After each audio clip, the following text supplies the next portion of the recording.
வணக்கம். நான் உங்கள் ஈரோடு தமிழரசு.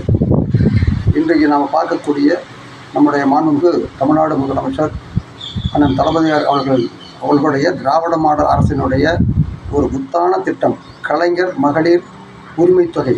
இந்த திட்டத்தின் மூலம் இன்றைக்கு 1,15,00,000 மகளிர்கள் பயனடைந்து கொண்டிருக்கிறார்கள்.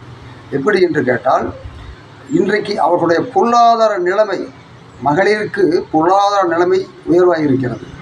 ஒரு எடுத்துக்காட்டாக, ஒரு மகளிர் ஏதாவது ஒரு கிராமத்திலே இருக்கக்கூடியவர்கள், ஒரு பூ விற்கக்கூடியவர், ஒரு தாய்மாராக இருந்தால் கூட அவர் மாதம் 1000 ரூபாய் பெற்றால், அந்த 1000 ரூபாயை வைத்து ஏதாவது ஒரு பொருளை வாங்கி, பூவை வாங்கி விற்றால் அதில் கிடைக்கக்கூடிய 100, 200, ஒரு 300 ரூபாய் என்று எடுத்தால் கூட சராசரியாக அவர் மாதம் 1000 ரூபாய் அதிலே ஒரு 10,000 ரூபாய் சம்பாதிக்கக்கூடிய ஒரு வாய்ப்பை மாண்புமிகு தாயுள்ளம் கொண்ட முதல்வர் அவர் ஏற்படுத்தி கொடுத்திருக்கிறார். அதே போல் சாலை ஓரங்கள் இருக்கக்கூடிய ஒரு சின்ன டிஃபன் கடை, ஒரு சாதாரண சின்ன ஒரு சிற்றுண்டி உணவகத்தை வைத்து நடத்துகிறவர் கூட அந்த 1000 ரூபாய் அவர்களுக்கு பயனுடையதாக இருக்கிறது.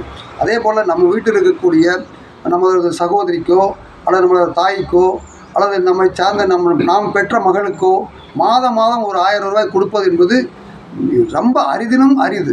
ஏன்னா தொடர்ந்து இது கொடுக்கக்கூடிய ஒரு சூழ்நிலை நம்முடைய இன்றைய இருக்கிற பொருளாதார சூழ்நிலை முடியாது.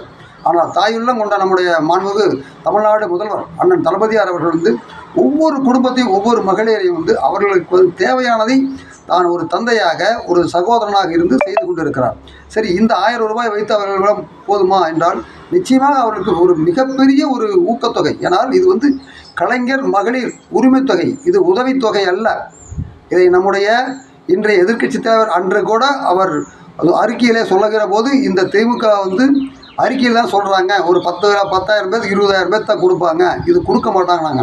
ஆனால் நம்மளுடைய தாயுள்ளம் கொண்ட முதல்வர் மாண்புமிகு அன்பு தலைவர் தளபதியார் அவர்கள் இன்றைக்கி பார்த்திங்கன்னா, இன்றைக்கி எண்ணற்ற மகளிர் அவங்கள வீட்டில் வச்சு கொண்டாடிட்டு இருக்கிறாங்க. ஒரு சகோதரனா, ஒரு தந்தையாக கூட அந்த ஸ்தானத்திலிருந்து தான் பெற்ற பிள்ளையை போல மிக மகிழ்ச்சியாக இருக்கிறார்கள்.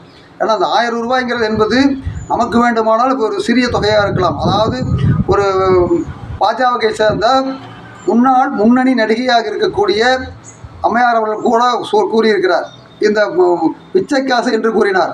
ஆனால் அந்த மகளிரெல்லாம் அவர்களுக்கு கண்டனம் தெரிவித்தார்கள்.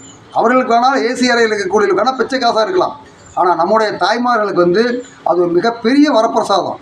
ஏன்னா கிராமப்புறங்களில் பின்தங்கிய மாவட்டங்கள் இருக்கக்கூடியவங்களுக்கெல்லாம் பார்த்திங்கன்னா இது ஒரு மிகப்பெரிய ஒரு வரப்பிரசாதம். ஏன்னா இந்த 1000 ரூபாய்ங்கிறது ஒரு சிறிய தொகையே அல்ல, ஒரு மிகப்பெரிய தொகை. இந்த தொகையை நமது மாண்புமிகு தமிழ்நாடு முதலமைச்சர் அண்ணன் தளபதியார் அவர்கள் கொடுத்திருக்கிறார். இதற்கு நாம் நன்றி சொல்ல வேண்டும். இந்த நன்றியினை நாம் வருகிற 2026 நடக்கக்கூடிய சட்டமன்ற தேர்தலிலே அவர் காட்டுகிற வேட்பாளரை ஆதரித்து அவருக்கு நாம் மீண்டும் நம்முடைய திராவிட மாடல் அரசு நம்முடைய தமிழ்நாட்டிலே உருவாவதற்கு, திராவிட முன்னேற்ற கழகம் ஆட்சி அமைப்பதற்கு நாம் உறுதுணையாக இருப்போம். வாய்ப்புக்கு நன்றி. வணக்கம்.